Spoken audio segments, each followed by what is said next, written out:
Chapter 11. Clerval's Fate.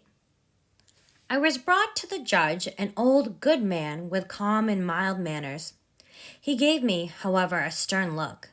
Then turning toward the others, he asked who appeared as witnesses on this occasion. About half a dozen men came forward. One was selected by the judge. He stated that he had been out fishing the night before with his son and brother-in-law, Daniel Nugent. At about 10 o'clock, they saw a strong northerly wind rising, so they put in for port. It was a very dark night, as the moon had not yet risen. Instead of landing at the harbor, they put in at a creek about 2 miles below. He walked on first, carrying some of the fishing tackle, and his companions followed. As he was walking along the sands, he struck his foot against something and fell to the ground. His companions came up to assist him. By the light of their lantern, they found that he had fallen on the body of a man who was, to all appearance, dead. Their first thought was that he had drowned and had been thrown on shore by the waves. Then they found that his clothes were not wet, and even that the body was not then cold. They instantly carried the body to a nearby cottage and tried to restore it to life, but in vain. It appeared to be a handsome young man, about 25 years old. He had apparently been strangled. The only sign of violence was the black mark of fingers on his neck. The first part of the statement did not in the least interest me, but when the mark of the fingers was mentioned, I remembered the murder of my brother. I became extremely upset. My limbs trembled and a mist came over my eyes. I had to lean on a chair for support. The judge observed me closely and, of course, grew suspicious. The son said the same thing as his father. Then Daniel Nugent took the stand. He swore that just before the fall of his companion, he saw a boat with a single man in it, not far from the shore. As far as he could see by the light of a few stars, it was the same boat in which I had just landed. One woman confirmed that a boat with one man in it pushed off from the same part of the shore where the body was later found. Another woman confirmed that when the body was brought to her cottage, it was not cold. Several other men took the stand. They agreed that because of the strong wind, it was very probable that I had been beaten about for many hours. They also agreed that I had been forced to return nearly to the same spot from which I had left. Mr. Kerwin, on hearing this evidence, had me taken to the room where the body lay. He wanted to see what effect the sight of it would have on me. How can I describe my feelings? I cannot think about that terrible moment without shuddering in agony. When I saw the lifeless form of Henry Clerval stretched before me, I gasped for breath. Throwing myself on the body, I cried, "Have you also, my dearest Henry, been destroyed by my hand? 2 I have already destroyed. Other victims await their destiny, but you, Clerval, my friend." I was carried out of the room in strong convulsions. I soon developed a high fever. I lay for 2 months on the point of death. My ravings, as I later heard, were frightful. I called myself the murderer of William, of Justine, and of Clerval. Sometimes I begged for help in destroying the fiend who tormented me. I screamed with agony and terror. Because I spoke French, only Mr. Kerwin understood me, but my gestures and cries frightened everyone else in the prison to which I was brought. One day, while I was slowly recovering, Mr. Kerwin entered my prison cell. He asked if he could do anything to make me more comfortable. He told me he was sympathetic to my case. He was sure evidence would be found to free me from the criminal charge. "That is least my concern," I replied. "I am the most miserable of mortals. Tortured as I have been, can death be any evil to me? Nothing indeed could be more agonizing than what you have been through. You were thrown by some surprising accident on the shore, seized immediately, and charged with murder. The first sight presented to you was the body of your friend, murdered and placed, as it were, by some fiend across your path." I was surprised at the knowledge he seemed to have about me. He explained that he had read all the papers that had been found in my pockets. He had found a letter from my father. He instantly wrote to Geneva to tell my family about my misfortune and illness. In fact, he said that my father had come to visit and was now waiting to see me. Nothing could have given me greater pleasure than the arrival of my father. I asked, "Are you then safe, and Elizabeth, and Ernest?" My father calmed me by saying that everyone was safe. We were not allowed to visit for very long, for my health was still in question. But over the next month, I gradually got better. The appearance of my father was to me like that of a good angel. After 3 months in prison, I was finally brought to the trial. Evidence was brought forth proving that I was on the Orkney Islands in Scotland at the hour the body of my friend was found on the coast of Ireland. I was immediately freed from prison. My father joyfully arranged for our journey home to Geneva. I did not share my father's joy. For me, the walls of a dungeon or a palace were alike hateful. The cup of life was poisoned forever. Yet one duty remained to me. That was to watch over the lives of those I loved and to lie in wait for the murderer. The voyage from Ireland to France came to an end, and my father and I proceeded to Paris.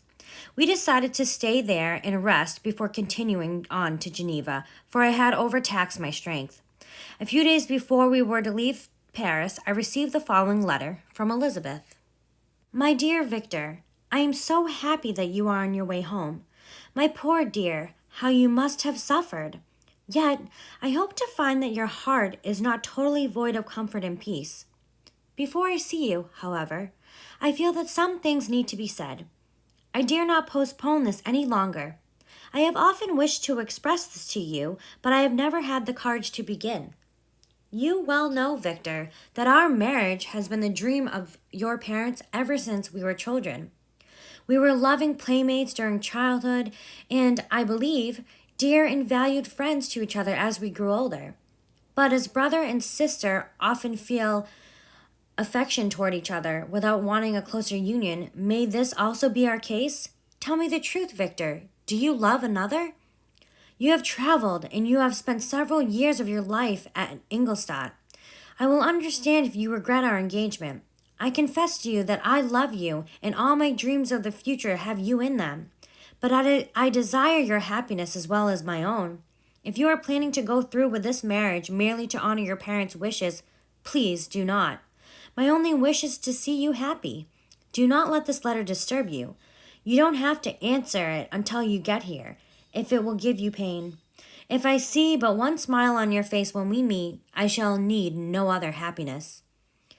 Elizabeth Lavenza, Geneva, May 1817. This letter made me remember the fiend's threat.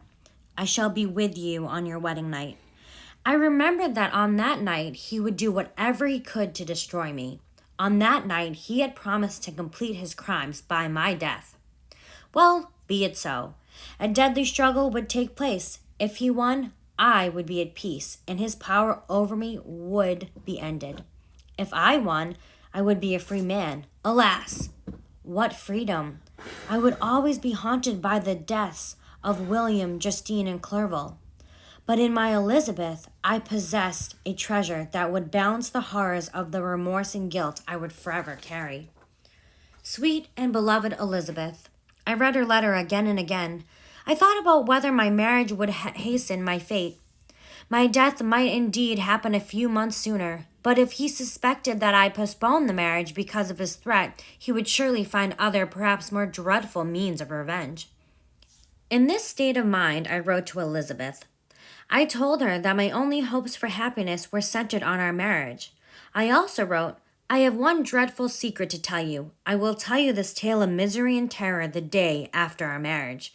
Until then, do not mention it. I beg you.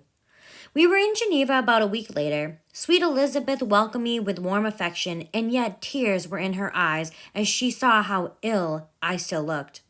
I saw a change in her also. She was thinner and had lost much of that heavenly spark that had before charmed me. But her gentleness and soft looks of compassion made her a more fit companion for one as miserable as I was. The peace that I now felt did not last. Memory brought madness with it. When I thought of what passed, a real insanity possessed me.